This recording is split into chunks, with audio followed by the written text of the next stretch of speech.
Hello सांग मैंने देखंतु मु आपण मान पशु मानकर बनभोजी बर्तमान नुआ वर्ष चलती ना तेणुक मनीष मैंने बर्तमान भोजी कर पशु मैंने भी भोजी करमी भोजी कौन खाऊँ ता विषय पुंखानुपुंख ओडिया भाषा में मुझे बुझाऊँगी अपन भिडियो को प्रथम रु शेष पर्यंत निहाती देखु टोटाली स्किप करेंगे ना क्या फुल वाच करेंगे वाच कले आप किसी बुझीपारे बहुत बढ़िया शिक्षाटा आज्ञा देती यही शिक्षा मध्यम आपने बहुत किसी करें आज्ञा तेणुक मो आज्ञा मोर नाम हूँ विजय कुमार मल्लिक मु जो गप करने मध्यम मुझे आक्षेप करके वीडियो करूना आज्ञा जस्ट खाली आपन को टिके एंटरटेनमेंट करने खुशी करने और किसी शिक्षा देवाई मोर गोटे छोट प्रयास प्लीज आप देह को नेबेनी ठीक अच्छे देह को नेबेनी मुझे गप प्रत्येक दिन आने चेष्टा करी और किसी शिक्षा देवी जहाँफल आपने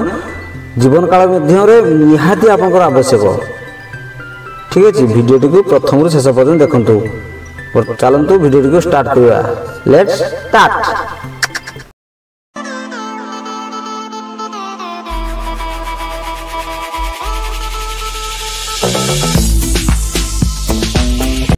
गोटे जंगल थिला से जंगल बहुत गछ पत्र थिला एई जे बनलता पहाड़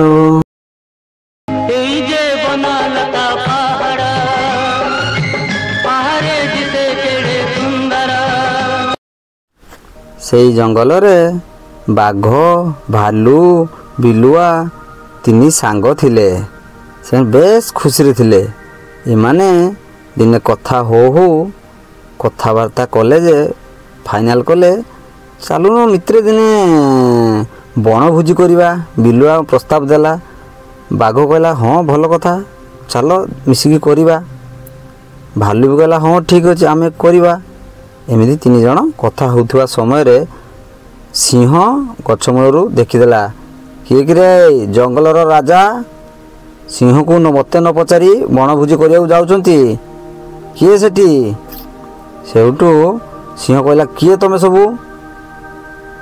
बिना अनुमति रे तुम सब ये करने भोजी करने रेडी हो बाहर बिलुआ कहला सीटी ना महाराज बाबू आम ये कथा ही आपन को कथा जन था सबू जाकि आपन को कही था बिलुआ सेमती कहला सिंह को सिंह कहला ना रे नाई मु जानी तू बाहा पिया कथा करी समस्त ठकीदेबू मु जानी तो कथा सिंह सेमती से कथा कहला जे तू बाहा पिया कथा कही आम समस्त ठकीदेबू मु जानी तो कथा सबू कहला नाई नाई महाराज आमे सत कथा कहूँ आमे भोजी गोटे करूँ सिंह कहला कौटी करने चाहूँ बिलुआ भाई कहले आमे ये जंगल रे करूँ आसंता काली संध्या बेले करूँ बाघ मामू भी कहला हाँ आमे काली संध्या बेले करूँ आपन से आसिक उपस्थित हेबे सिंह कहला हौ ठीक अच्छे काली संध्या बेले मु जाइए आपण को भोजी पहुँची जीवी सिंह एमती तीन जन सामने कथा है फाइनाल कला जे मु तुम भोजी की जीवी बिलुआ कहला ठीक अच्छे तुम आसिक पार तुम भोजी की आस जेहेतु तुम जंगल राजा भालू सेठू बिलुआ को गाली कर अरे बिलुआ तू कौन पाई कहलु आम पाई कौन बड़ो आम कौन खाइबू बाघ कहला बिलुआ देखे जदि मो पाई किछि न रहिबो ना तो कथा मु बुझिमी तते लास्ट खाइदेमी जानी तू ना मते बिलुआ नना थे कहला बेत होनी तुम कहीं तानी आउ तो बेत कहीं हो तो मु गोटे प्लान कलिबी ना क्या तू थाइब से बाघ भालू कहले हो ठीक अच्छे बाघ कहले हो ठीक अच्छे तू जदि कहूचु आसु किंतु आम पाई रहिबा दरकार ता पर दिन संध्या हो गला संध्या हैला परे बाघ बिलुआ भालू तीन जन जाक रोषे कर सरंजाम बिलुआ धोइला भालू काठ धोइला हरिण मांस ବାଘ ଧରିଲା, ଧରି ଚାଲିଲେ, ଭୋଜି କରିବାକୁ ଚାଲିଲେ।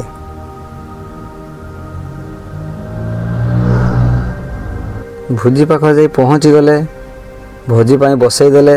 ଭାଲୁ କେତେ ସୁନ୍ଦର ରୋଷେଇ କରିଦେଲା, ରୋଷେଇ କଲା। ସେଇଠୁ କଲା ପରେ ବିଲୁଆ ଦେଖୁଥାଏ, ବାଘ ବି ଦେଖୁଥାଏ।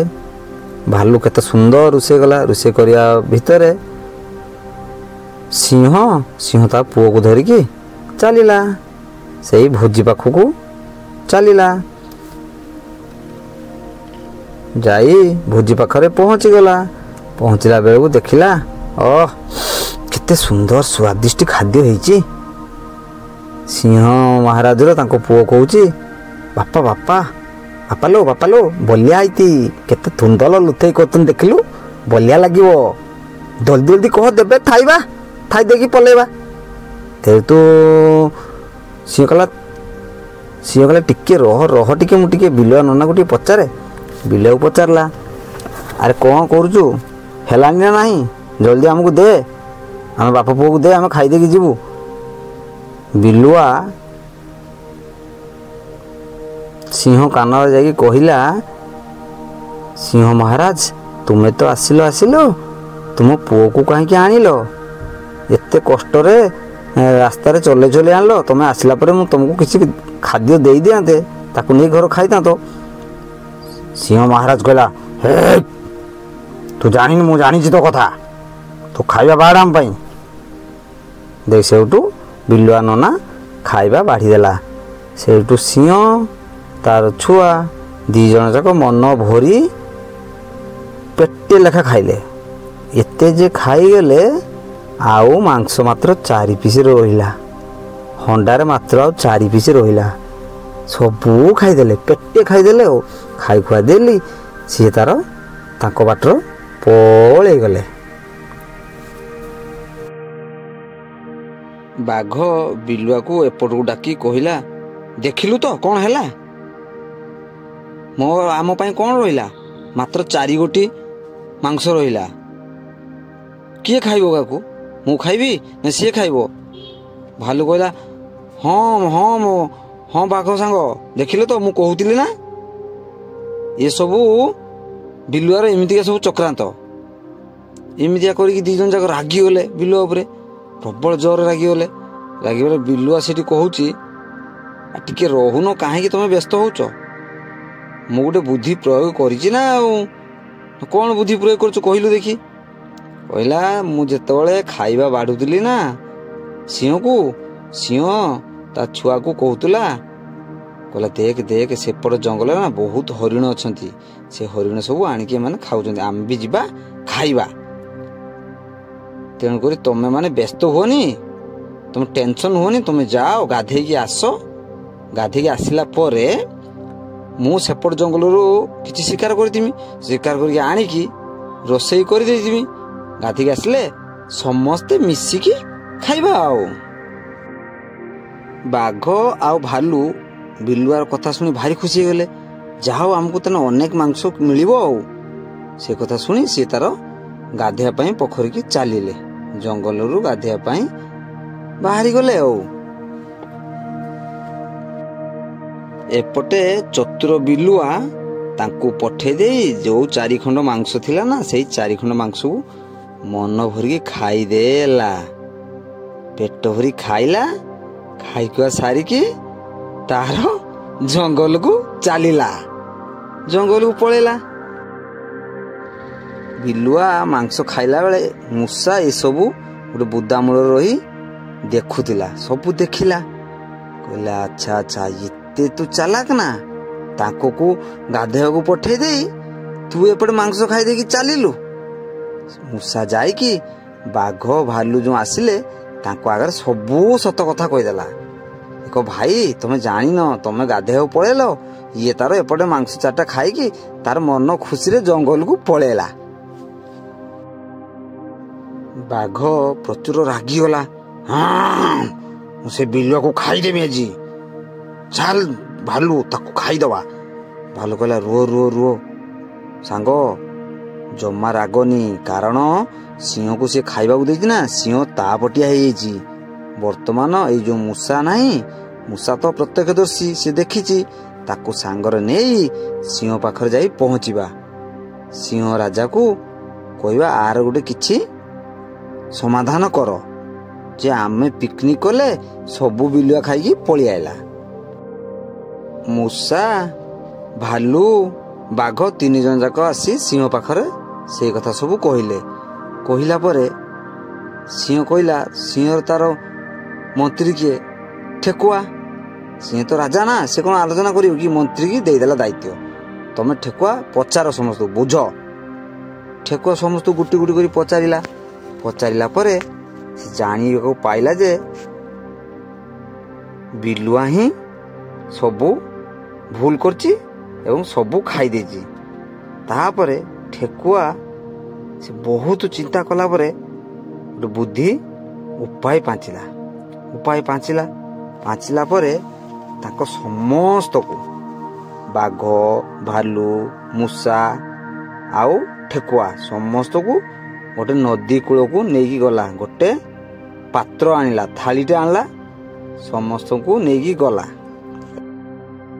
ସେଇ ଥାଳିକି ଦେଖେଇକି ଠେକୁଆ ମନ୍ତ୍ରୀ କହୁଛି, ଦେଖ ଏଇଟା ସାଧାରଣ ଥାଳି ଭାବନି, ଏଇଟା ଗୋଟେ ଯାଦୁକର ଥାଳି।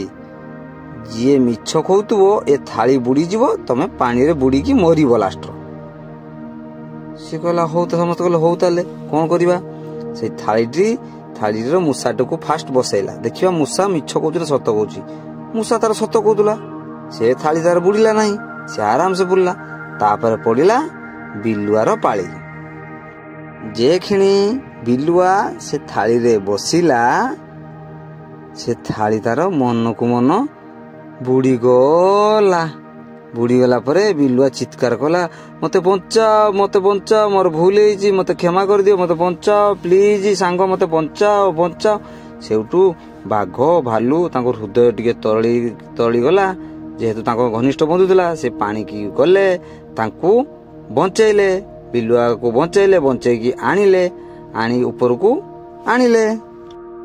ଉପରକୁ ଆଣିଲା ପରେ ବାଘ, ଭାଲୁ ତାଙ୍କୁ ବୁଝେଇଲେ, ତାର ବିଲୁଆ ସାଙ୍ଗକୁ ବୁଝେଇଲେ, ତୁମକୁ ଆମେ ଭରସା କଲୁ, ତୁମେ ଏତେ ଦଗାଦିଆ ସାଙ୍ଗ ନା, ତୁମକୁ ଭରସା କଲୁ, ତୁମେ ଆମକୁ ଠକିଦେଲ। ହଉ ଯାଅ, ତୁମେ ଯାଅ, ତମ ବାଟରେ ଯାଅ, ତମ ସହିତ ମୋର ଆଜି କୋଟି।